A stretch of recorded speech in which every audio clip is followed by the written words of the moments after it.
ಈ deadly heart ಅಟ್ಯಾಕ್ಗೆ 29 ವರ್ಷದ ಮೀನಾಕ್ಷಿ ಎನ್ನುವಂತಹ ಯುವತಿ ಕೂಡ ಬಲಿಯಾಗಿದ್ದಾರೆ. ಡೆಡ್ಲಿ ಹಾರ್ಟ್ ಅಟ್ಯಾಕ್ಗೆ 29 ವರ್ಷದ ಮೀನಾಕ್ಷಿ ಬಲಿಯಾಗಿದ್ದಾರೆ. ಮೂಡಿಗೆರೆಯ ಭಾರಿಬೈಲು ಗ್ರಾಮದಲ್ಲಿ ಸಾವನ್ನಪ್ಪಿದ್ದಾರೆ. ಎದೆಉರಿ ಅಂತ ನಿನ್ನೆ ಸಂಜೆ ಆಸ್ಪತ್ರೆಗೆ ದಾಖಲಾಗಿದ್ರು. ಆದರೆ ಆಸ್ಪತ್ರೆಗೆ ದೌಡಾಯಿಸಿದ್ರು. ಆದರೆ ಆಸ್ಪತ್ರೆಗೆ ಹೋಗುವ ಮಾರ್ಗ ಮಧ್ಯೆಯೇ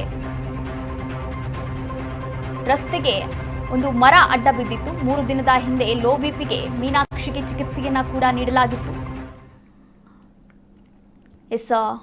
ಈಗಾಗಲೇ ಮೂಡಿಗೆರೆಯ ಭಾರಿಬೈಲು ಗ್ರಾಮದಲ್ಲಿ ನಡೆದಂತಹ ಘಟನೆ ಇದಾಗಿದೆ. ನೀವು ದೃಶ್ಯಾವಳಿಗಳಲ್ಲಿ ಗಮನಿಸಬಹುದಾಗಿದೆ. ಇವರು 29 ವರ್ಷದ ಮೀನಾಕ್ಷಿ ಇನ್ನ 2 ದಿನಗಳ ಹಿಂದೆ ಲೋ ಬಿಪಿ ಆಗಿತ್ತು. ಲೋ ಬಿಪಿಯಿಂದ ಚಿಕಿತ್ಸೆಯನ್ನ ಕೂಡ ಪಡಿತಾ ಇದ್ರು ಲೋ ಬಿಪಿ ಆಗಿ. ಆದರೆ ಹಾಸ್ಪಿಟಲ್ಗೆ ಹೋಗೋದು ಅರ್ಧ ಗಂಟೆ ಲೇಟ್ ಆಗಿದೆ. ಇದ್ದಕ್ಕಿದ್ದಂತೆ ಎದೆನೋವು ಕಾಣಿಸ್ಕೊಂಡಿದೆ. ಆಸ್ಪತ್ರೆಗೆ ತಲುಪುವ ಹೊತ್ತಿಗೆ ಆಗಲೇ ಮೀನಾಕ್ಷಿ ಸಾವನ್ನಪ್ಪಿದ್ದಾರೆ. 3 ದಿನದ ಹಿಂದೆ ಲೋ ಬಿಪಿಗೆ ಮೀನಾಕ್ಷಿ ಚಿಕಿತ್ಸೆಯನ್ನ ಕೂಡ ಪಡೆದಿದ್ರು ಎನ್ನುವಂತಹ ಮಾಹಿತಿ ಲಭ್ಯವಾಗಿರುವಂಥದ್ದು. ಒಟ್ಟಾರೆಯಾಗಿ ರಾಜ್ಯದಲ್ಲಿ ಸರಣಿ ಹೃದಯಾಘಾತ ಮತ್ತೆ ಮುಂದುವರಿತಾ ಇದೆ. ಆಸ್ಪತ್ರೆಗೆ ಹೋಗುವಾಗ ರಸ್ತೆಗೆ ಅಡ್ಡಲಾಗಿ ಒಂದು ಮರ ಬಿದ್ದಿತ್ತು. ಅಲ್ಲಿ ಅರ್ಧ ಗಂಟೆ ಲೇಟ್ ಆಗುತ್ತೆ.